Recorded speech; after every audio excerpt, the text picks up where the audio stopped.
lives one day at a time. Kimmy Kim and Elations Radio.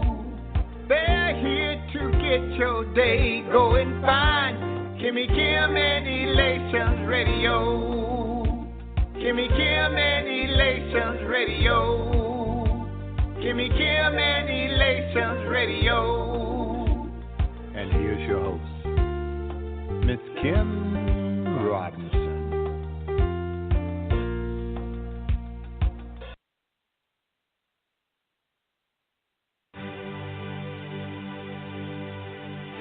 Lord, I just want to say thank you for sending your son down to die for my sins. Even though I messed up and I got it wrong, you love me unconditionally. So here I am, all I have is you, a sinner saved by grace, but is that really true? Cause I still feel in love with what I used to do, and I don't feel a change, but my heart yearns for you. I don't feel complete, even when it's going right. When I'm missing you, Lord, please come into my life. Loving you the real test, not to love you to get blessed. And yes, I know that you the best. So here I am to worship, sacrifice my life so you can work it. How you see fit for your glory is worth it. Everything else can take a backseat. Running to your throne for your mercy like a track meet. Why you have to ask me? I don't understand. Without you, Lord, how can I be a real man? I ain't gon' try. I give you all of me, Lord, and ride till I die. Put my knees to the floor. Here I am to worship. Here I am to bow down. Here I am to say that you're my God. You're altogether lovely, altogether worthy, altogether wonderful to me. Here I am to worship, here I am to bow down, here I am to say that you're my God. You're altogether lovely, altogether worthy, altogether wonderful to me. So here I am, all I have is me. Still to this day, it feel make-believe. Why would you save me? I stoned you to death. I made you bleed on your cross to your last breath. Lord, was I really worth it? Cause apart from you, my life is all worthless. Ain't no point in working, cause it's all in vain. Without a real purpose, I really need to change. I don't know how, it's amazing that you even called me. Lord, I'm in RC, my struggles still haunt me. Random women every night, just to feel wanted. To feel like a man, cause my daddy didn't want me. And a past pain, addicted to Mary Jane. Father on cocaine, money down the drain. Baby mama drama, got me going insane. I know I've been redeemed, but I don't feel a change. Here I am to worship, here I am to bow down, here I am to say that you're my God. You're altogether lovely, altogether worthy, altogether wonderful to me. Here I am to worship, here I am to bow down, here I am to say that you're my God. You're altogether lovely, altogether worthy, altogether wonderful to me. I'm paying homage to you, Father, that's my only option. After you ripped the veil and gave me the gospel, so I could see the truth, so I can walk with you. And that's the greatest thing that anyone can ever do. You really saved my life when I was worst at it, an addict on any level for pleasure, pain, and passion. I could never grasp it, cause it's never lasting. But Lord, you everlasting. I burn my flesh to ashes so I can walk with you. Your love is unconditional. So even though I struggle with my past, you still see me through. Sometimes I get it wrong, I failed plenty times, but I get back up and I ride. Your son lived and died for my eternal life, so now I'm still tight. God inside you give me light. Now I stand, I will fight. All my pain, hurt, and my struggles in my past life. Lord, you wipe away my tears every night. Here I am to worship. Here I am to bow down. Here I am to say that you are my God. You're altogether lovely, God, and altogether worthy, God, and altogether wonderful, so wonderful to me. Yes, God is altogether wonderful. Well, I'd like to welcome everyone back. This evening. You're on with Minister Sedric, Relentless Pursuit. We are pursuing a Christ-like life, a relationship with Christ. We're pursuing our goals, our dreams. As long as we're focused on God, I believe that we can all have those things. Oh, this has been a wonderful past few weeks, and I'm excited with each passing week to be here with everyone. But this week, I got a question. I got an email, and I was emailed at ministercedric@outlook.com. I got an email, and in that email, there was a question that was asked. It was a very simple question, and the writer of the email was struggling with a belief in Christianity and a belief in God. And the question was, why is life so hard? Why is life so hard? Now I want you to ask yourselves that question. Why is life so hard? Because as I read it, I started to think about some of the struggles in the world, some hardships that are going on.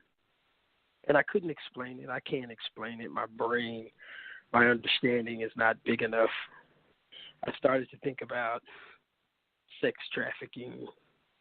Started to think about senseless murders that are committed. I started to think about terrorist attacks and racism and things of that nature. And that question, it burned deep because it seems like a simple question on the surface, but when you think in the context of Christ, you say, what really happened? What's really going on? And I had to kind of to stop before I answer, because the quick answer would have been just that, would have been a quick answer. But I started thinking in my subconscious. I kind of let the question marinate in my mind, if you will say. And I started thinking,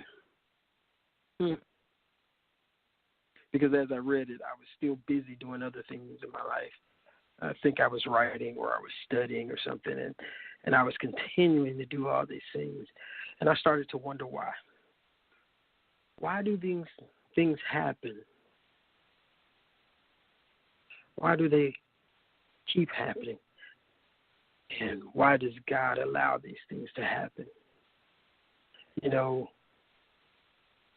there are things that happen that just kind of wakes us up, and it was one of those questions. You know, some of us, we go through life and our parents get a divorce. You know, girl down the street gets raped, or maybe a relative gets cancer. After that wake-up call, we realize, wow, life is precious. You know, the wonderful things are precious, but after that, we sink right back into the denial. And then we kind of start to chalk it up to the game. We kind of feel like we become numb to certain things. So why do bad things happen? Why is the world the way it is? Why isn't the world a better place? Again, the simple answer is you and me. We can make a difference.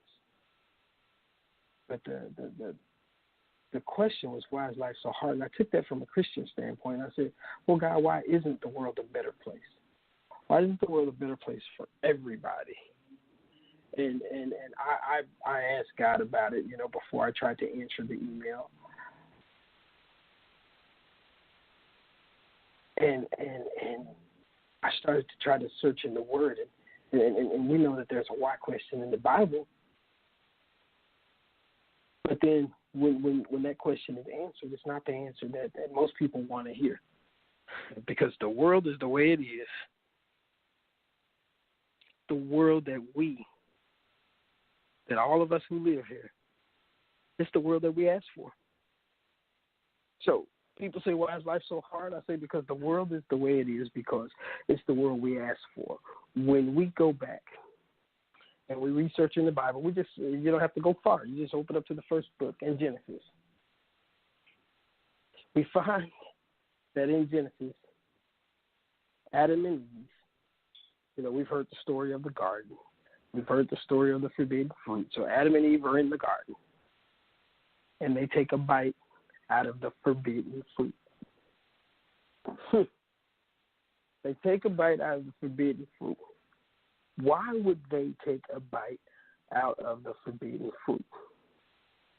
You see, the world we live in, and why is a broad question, I think that the more tragic things get, I think that, and I feel that the more chaos we have, we won't allow God to be, a lot of times we as people, we don't allow God to be almighty and all-powerful. God can accomplish anything he wants. He could bring peace to this entire world, but he doesn't. And the thing is, right now, he does not do it because if he just did it, then he takes away anything that he's given us, okay? For instance, if you will, follow me. If we say God couldn't be all-powerful and all-loving, if he were, right, this world wouldn't be the way it is. So basically what we say, God, if you're so all-powerful and you're so all-loving, then why is the world the way it is, right? And so the hope is, see, when we say that, the hope is that God will change every position, every matter. And our hope is putting a guilt trip on God. We want God to do this, and we try to guilt God into doing things, right? But the thing is, the world is still the way it is, and that why question is still a burning question, right? Well, why doesn't God fix it? Well, I tell you, God doesn't change it, right? He doesn't change the thing right now because he's given us, once again, I go back to Adam and Eve, he's given us what we asked for, a world where we get to treat him, check this, as though he is absent and unnecessary. Now, some of you may say, wait a minute. What do you mean we get to treat God as he's absent and unnecessary? You know how when we're kids, we're at home, and we want to do whatever it is we want, especially when we're teenagers. Our parents tell us we need to clean our house, we need to do chores, and we do what we want. We want our parents to be there when times are difficult, like to pay bills, to give us money, to buy us clothes, to do all of those things. When they're not there, we just want to act like they don't exist, want to do whatever it is we want. And see, that's kind of how God deals with us. He's given us exactly what we wanted, right? Okay, going back to my story of Adam and Eve, and I apologize for skipping around a little bit, but going back to the story of the forbidden fruit, right? Now, if you think about the fruit was the idea that Adam and Eve could ignore what God had already gave them. Okay, they could strike out on their own and have a life apart from God. See, for Adam and Eve, that sort of hope was that they will become more like God. Again, more like God without God. How many of us do that in our lives with our parents? When we were younger, we wanted to be adults. Check this. We live in our parents' house. We consume our parents' food. We spend our parents' money. We take their time. We want their love. We want them to always praise us, but we want to live a life without them. And so again, going back is why is life so hard? Getting back to the story of Adam and Eve, their story, the story of all of us. I want you to think on that. Because Adam and Eve chose to eat of the forbidden fruit, even though they had been told never to consume this fruit. And one of the things that I believe that they hoped for is they could become more like God without God being there. In essence, becoming gods of their own world themselves, right? And so that question, why is life so hard, it sparked all of this in my mind. And I started reading, and I'm an avid reader, and I started thinking, even if we don't say it, you may never verbalize it, but it's in our hearts. I find myself sometimes saying, I'm going to go to God, but not with this. So basically what I'm saying, God, I think I can do this without you. I'll just go on this one alone. Appreciate your offer. God, I'm going to call on you when the assignment gets too big for me. You see, because I am created in your image, right, God? You gave me some power, right? So I don't need you with this, but I need you with this. And then what we try to do is we try to make life work out without God. Because eventually we start thinking that, like a little 2-year-old, he's learned to walk. Now he doesn't want mommy and daddy's help when he or she is walking from the sofa to the kitchen or from the living room to his little bed. No, he doesn't need help. But you put him out in the yard and let's say we're going to go for a walk, and you walk around the block, all of a sudden you get a third of the way around the block. His legs are tired. He wants to be carried. You see, God will allow us to do things. Now, another question that arises from that is again, you know what? God, I'm going to try to make this life work without you. I got to ask you a question and think on these questions. Very simple questions, but the answer sometimes can be very complex. And it's, why do we do that? Why do we act like that? See, sometimes I think we buy into the notion that there's something more valuable out there. There's something more important out there, more important and more valuable than God. And, for different people, it could be different things. But at the end of the day, the thought process and the mindset is still the same. God is not what's most important in my life. In fact, I just as soon do it without him altogether. How many of us feel that way? Find myself thinking like that. I ask, what is God's response? God, what? When I start feeling like that, I say, God, what do you say then? Because I started thinking, God, you allowed the kids to be kidnapped. You allow people to experience the pain and the difficulties of their just ridiculous choices. And some of these choices, they're completely contrary to your ways, and you allow murders and sex abuse, and you allow sometimes the worst people seem to be getting the best things. So I say, God, why? Because I understand why people refuse to give God access into their lives. I understand why some of us say, God, I see how Christians live. I see how you allow people in the world to be treated. So why do I need you in my life? I'm already suffering. And it appears that you don't care. And it appears that the more I try to be close to you, the more suffering that is. There is tons of suffering. But I think God looks at it. And I don't think he's arrogant. I don't think God is arrogant. I don't think he's one of those smug characters like we often see when we turn the TV on and we read tweets and things like that. No. I think we need to see God as looking at us in these situations. I think we need to see that he's compassionate, right? I think that God is waiting for us to lean more into Him. That's always our hope, right? And I know, and I believe that that's what God is saying on the other side, because in the Bible, Jesus said, He said, "Come to me, all who are weary and heavy laden."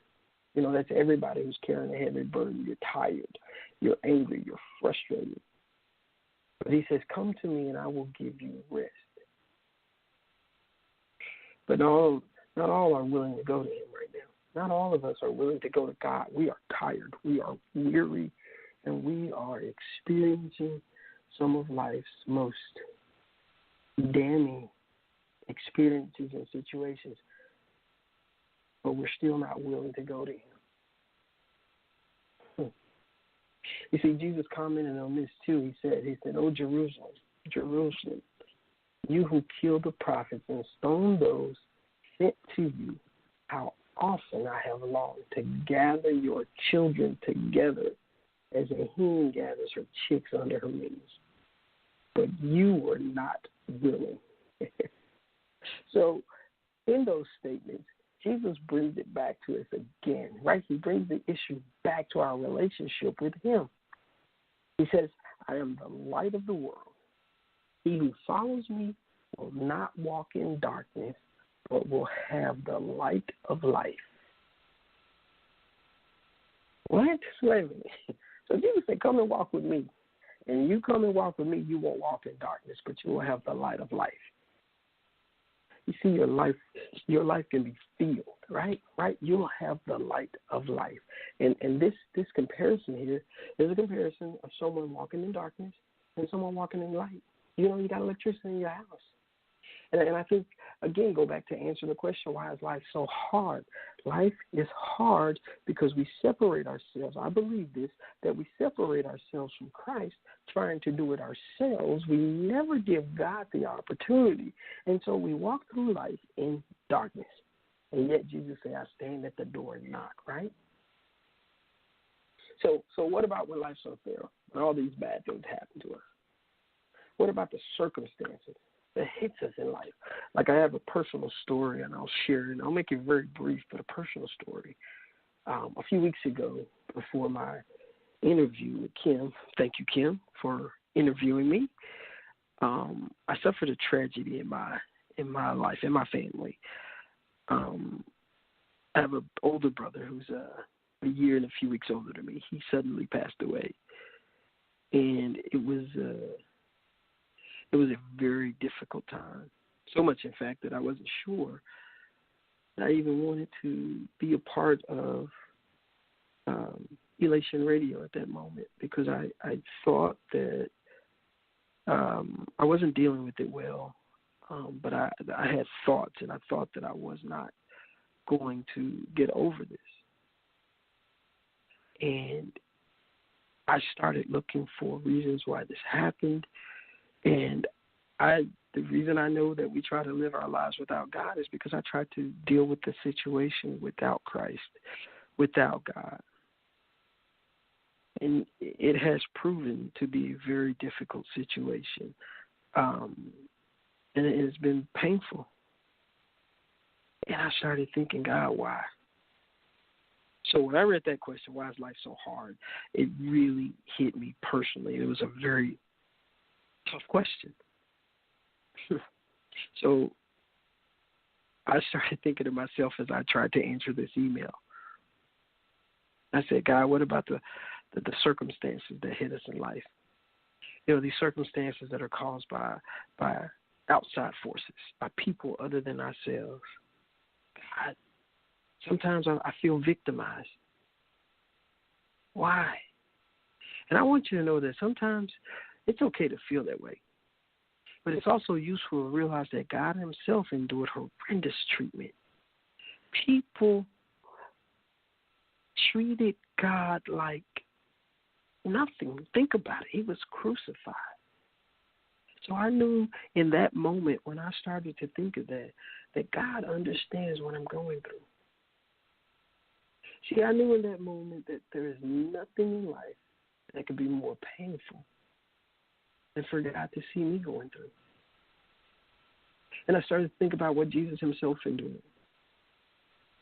And it wasn't even about him. He endured what he endured on our behalf.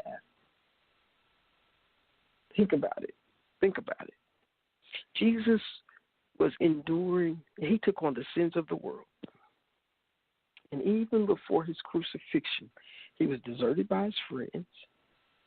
Jesus was ridiculed by those who would not believe in him. You know, if they didn't believe in him, they ridiculed him. He was beaten again, and after he was beaten, he was crucified. Think about it. He was nailed to the cross, displayed in a shameful public view, and he was allowed to die slowly. And for those of you who think that after the crucifixion he just fell down and died, no, he didn't. He carried that cross to Calvary, right? But then even also, think about it. Once they hung him up on the cross, he was still alive. He eventually died a very slow death. And scientists have proven today that he died of suffocation. The weight of his body, basically his lungs, basically he suffocated. He put so much pressure on his body, on his internal organs, that he suffocated. So he endured the most painful situation for us. And then he created us. After God created us, and we all know, he allowed us the freedom to do certain things, right? He allowed us the freedom as people to again, God allowed Jesus to be crucified, right? But it was us, the people here on earth, who crucified Jesus. But he did that to fulfill Scripture. He did it to fulfill Scripture, and also, and people don't realize this, but he also did it to free us from our own sins. Okay, wait a minute. I want to parallel that to what the question was. Why is life so hard? Life is hard. Life is difficult. Jesus saw that. Jesus experienced it, right? But Jesus experienced his suffering to free us all from sin. You see, sometimes there's a hidden message in tough times in life. Sometimes it's to free us from something. You see, I believe that God was aware of what was coming. I know that he was. It says it in the Word. His foreknowledge of all the details, all the pain, all the humiliation, he knew what was coming when he arrived. Jesus was put here for a reason, and all of his suffering. You see, all of his suffering, the relationship between Israel and Jerusalem, and mostly Israel and God, you know. But in this example, it was Jerusalem. And it says, I believe there's a scripture that says, and Jesus was going up to Jerusalem. He took 12 disciples aside, and on the way he said to them, "Behold, we are going up to Jerusalem, and the Son of Man will be delivered to the chief priests and scribes." And it says, "And they will condemn him to death and deliver him to the Gentiles and be mocked and scourged and crucified. And he will be raised on the third day." Now, look, all of this, I was sitting, reading, and I was thinking, and it was all because of one small question. Now I want you to do this. I want you to imagine knowing something. I want you to imagine knowing that something awful is going to happen. To you, nonetheless. Just imagine that. You see, I believe that when you do that, if you just think hard enough, I want you to understand, and I want you to know this. I want you to know that Jesus understands the emotional and the psychological anguish that you feel. You see, the night that Jesus knew that he would be arrested, think about this. He went to pray, but he took some friends with him. And the scripture says, and taking with him Peter and the two sons of Zebedee, he began to be sorrowful and troubled. Then he said to them, my soul is very sorrowful. Even to death remain here and watch with me. And going a little further, he fell on his face and prayed, my Father, if it is possible, let this cup pass from me. Nevertheless, not as I will, but as thou wilt. Jesus said, God, first he told his people, he told Peter, he said, look, keep watch. I just need you to look out for me, right? And he was sorrowful. When I think of sorrowful, I believe that Jesus was in a state of depression at this point. You know, he was sad. He was like, oh my God. Imagine knowing what is out in front of you. And then he says, my Father, look, if it's possible, let this cup pass from me. He says, I don't want to do this. And then complains a little bit, and I don't say complain. I guess it's not really complaining, but after he kind of said, well, God, Father, if you want to give me another shot, he says, nevertheless, not as I will, but I'll do what you say. This is your way, God. And so when Jesus said that, I need you to understand that he confided in his three friends, but they still could not understand the depth of his stomach. They didn't understand how deeply this was going. I imagine the disciples who went with him had no idea what was in store. You know? And then Jesus returned from prayer, and check this out. After he prayed, he came in, and they were asleep. After he told them, look, keep watch, stay awake. Keep your eyes open, right? And Jesus, so I believe that Jesus understands what it is that makes us sad. You know, I know that Jesus knows that what it's like going through a lot of pain and extreme distress and sadness.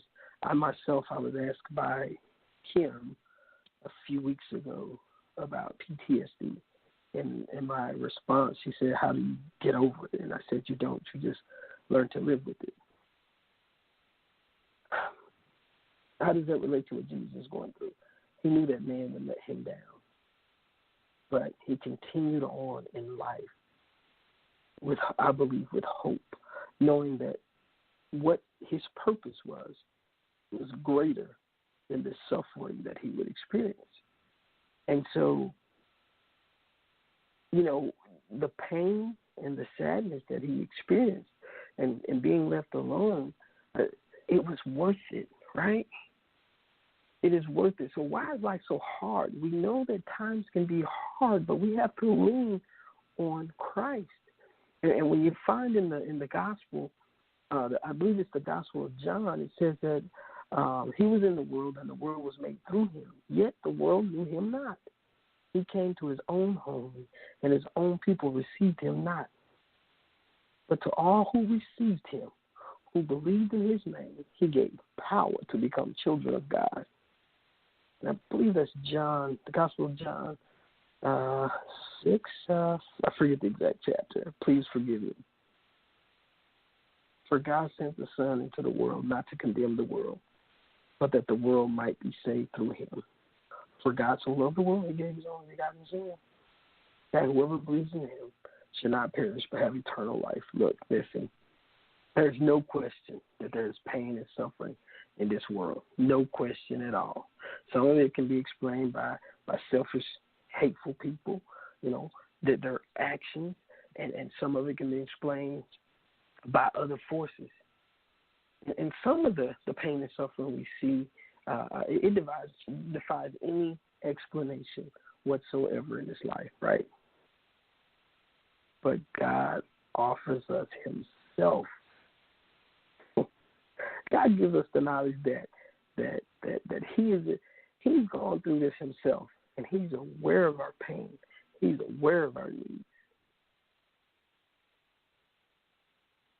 And I guess I'm answering this question because I realize that life is filled with pain, sorrow, and suffering. Every day that I wake up, I wonder, will I have an episode? I wonder, will that trigger that sets me off finally be pulled? And there are some things that I have seen in life that make me want to do more. So to answer the question, why is life so hard? It again makes me think, and it makes me reach out. It makes me dig deep inside myself to find that goodness.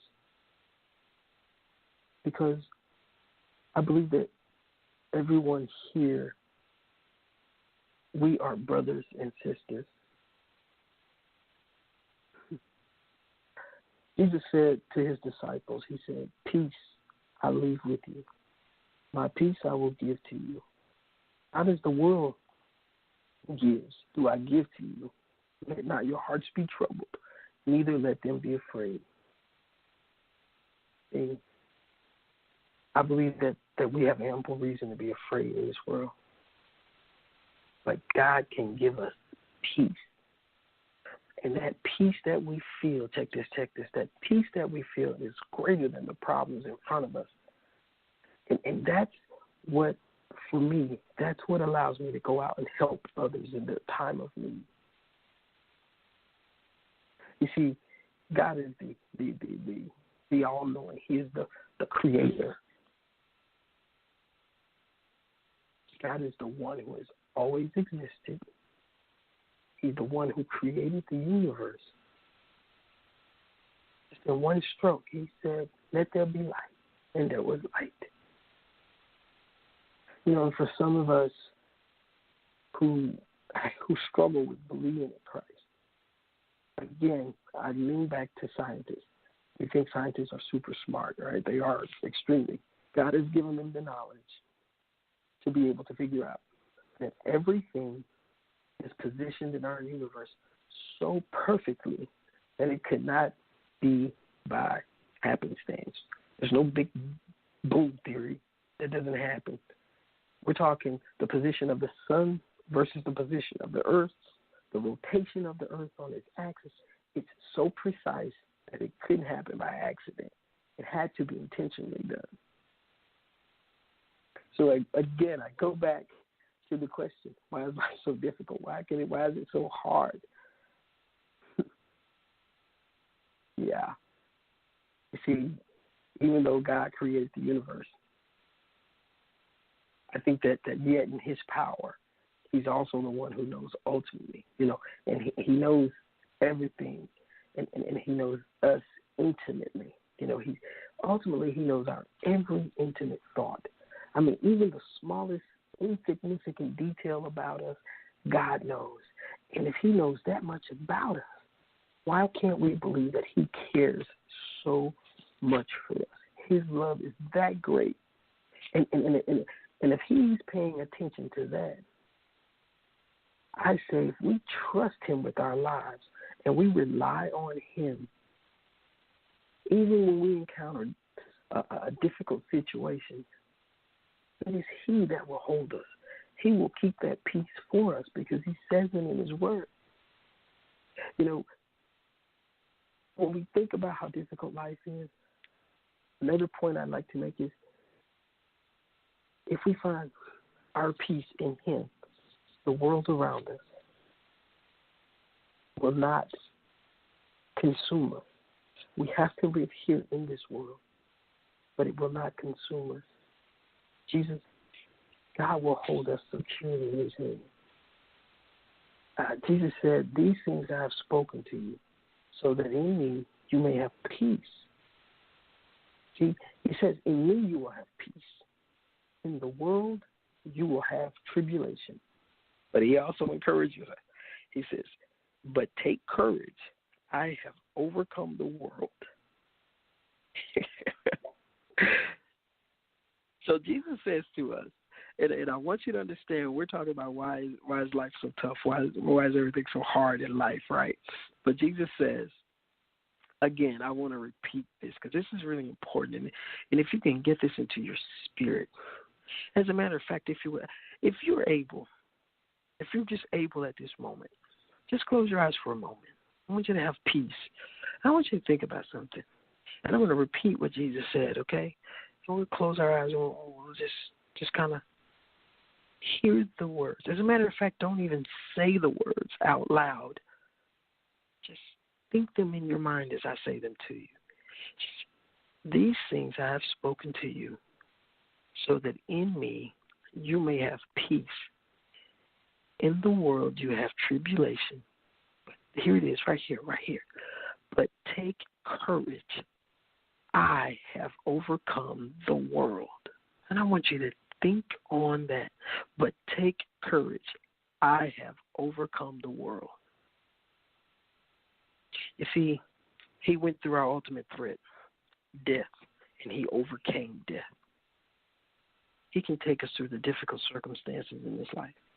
And then he'll bring us into an eternal life if we just trust in him.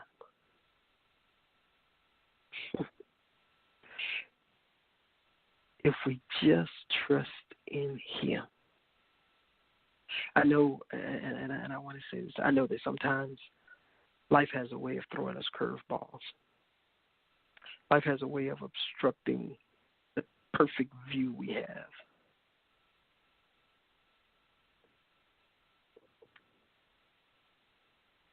I know that we're going to go through life. We're going to go through some tribulations. We're going to have some days and bad days, just like the songwriter said. But instead of focusing on why is life so tough, why is it so hard, I want you to think on this, because we can either go through this life with God or without it. I once heard it said that a person was, and a lot of you may have heard this, but a person was thinking about if God was real or not.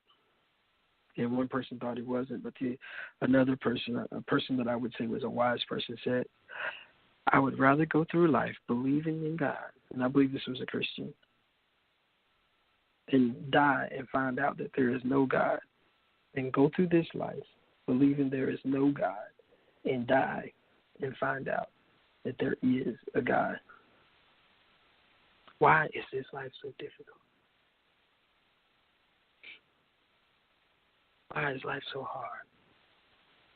I want to pray a prayer that Jesus prayed.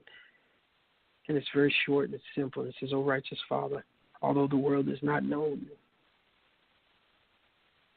yet I have known you.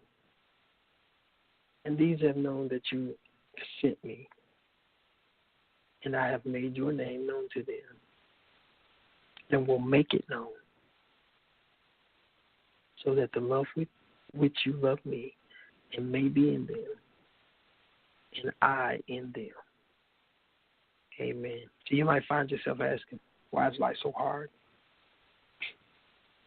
Without God, yeah, we're all easily drawn into hatred, racism, sexism, sexual abuse.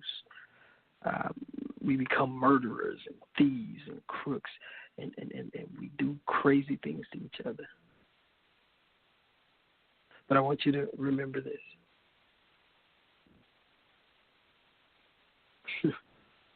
Jesus said he came that you might have life and have it more abundantly. Jesus said, I came that you might have life and have it more abundantly. Why is life so hard?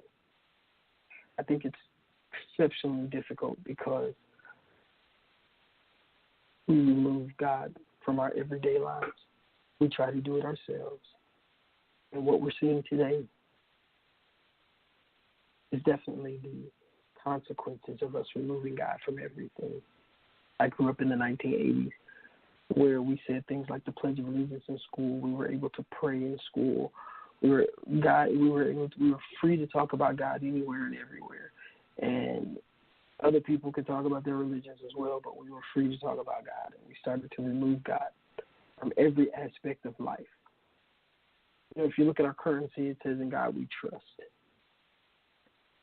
I think if we start to put God back in our everyday lives, and we start to truly lean on God, and we start to follow him, and we include him in everything, I will not sit here and tell you that the world will change overnight. But I will sit here and tell you that he will give you peace. God will give you peace to endure the things of this world. What the enemy meant to kill us, what he meant to harm us, God will bring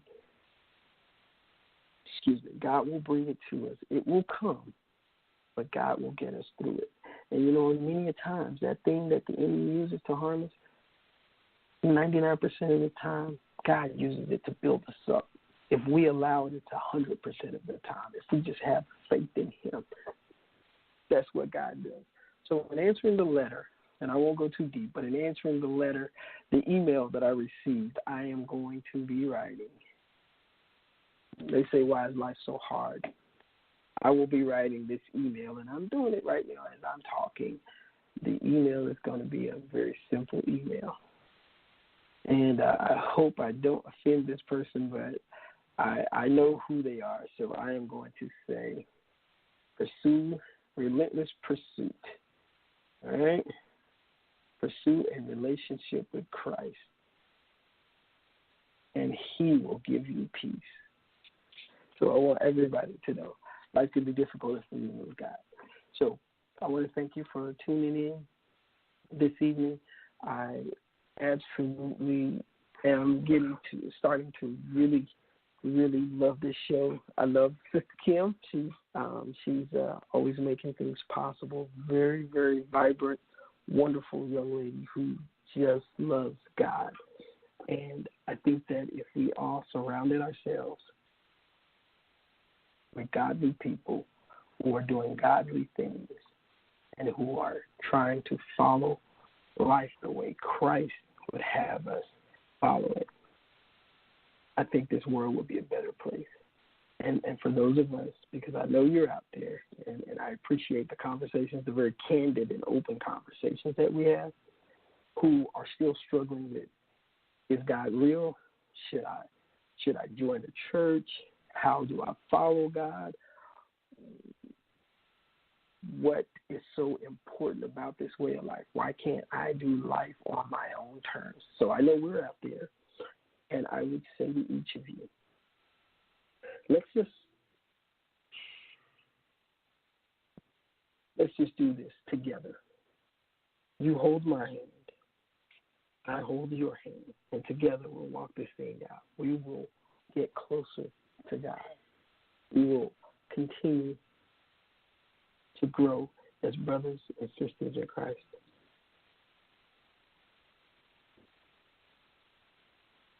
Yeah, I think that's a great idea. So I would encourage you, as I speak to you right now, let's hold each other's hands, but let's find someone else and let's hold their hand. Let's encourage one another. And with that, I will say, to God be the glory. And may he continually bless us, not just today, but forever and ever, because we know that only what you do for Christ will last. So all of your love and all of your kindness that we show one another, when we go out, we help somebody. We go out, we say, peace be unto you, or we say, I love you, brother. I love you, sister. You don't know the last time a person has heard that. Before I sign off, I want to tell you a quick story about a homeless man that I met. And I know I'm kind of rambling at the moment, but this has just struck me because God is so exciting. And the way he moves in my life, I'm just like, wow, I can't make this life work without you being included, God.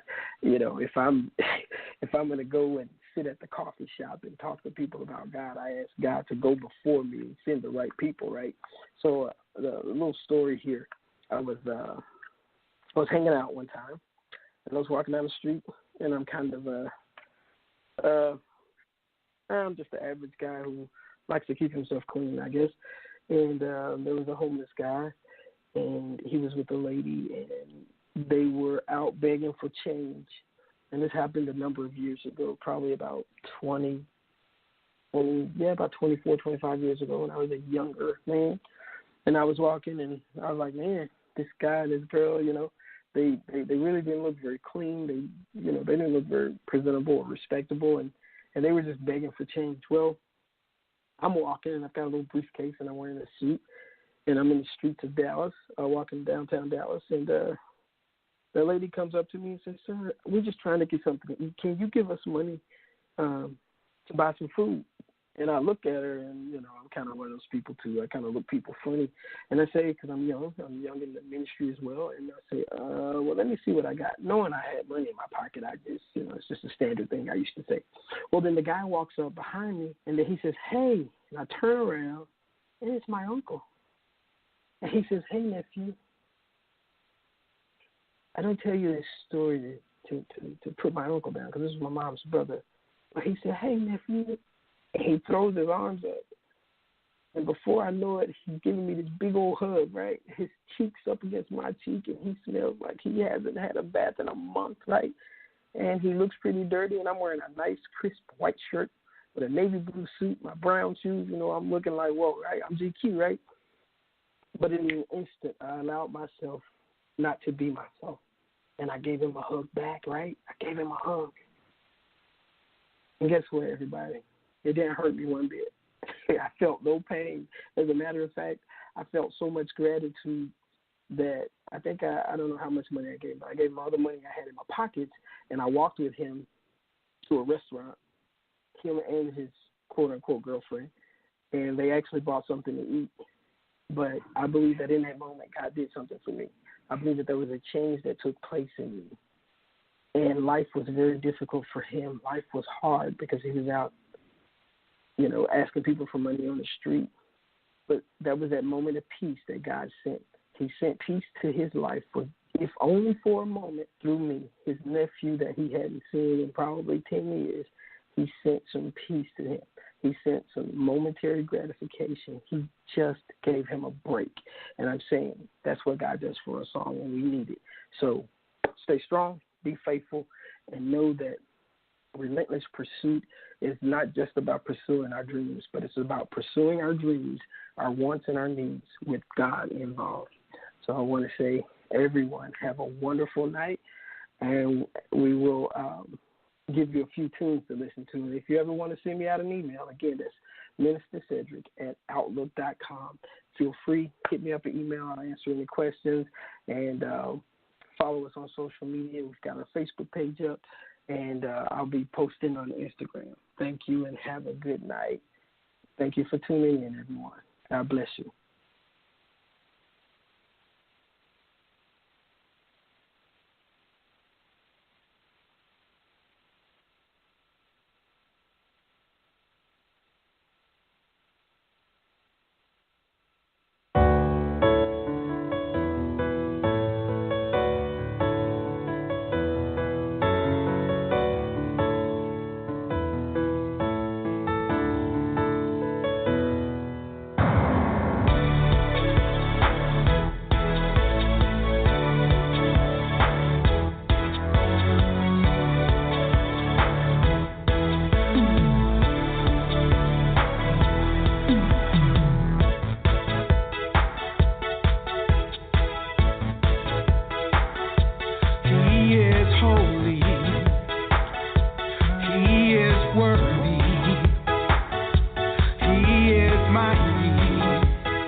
Great I am. He is the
great I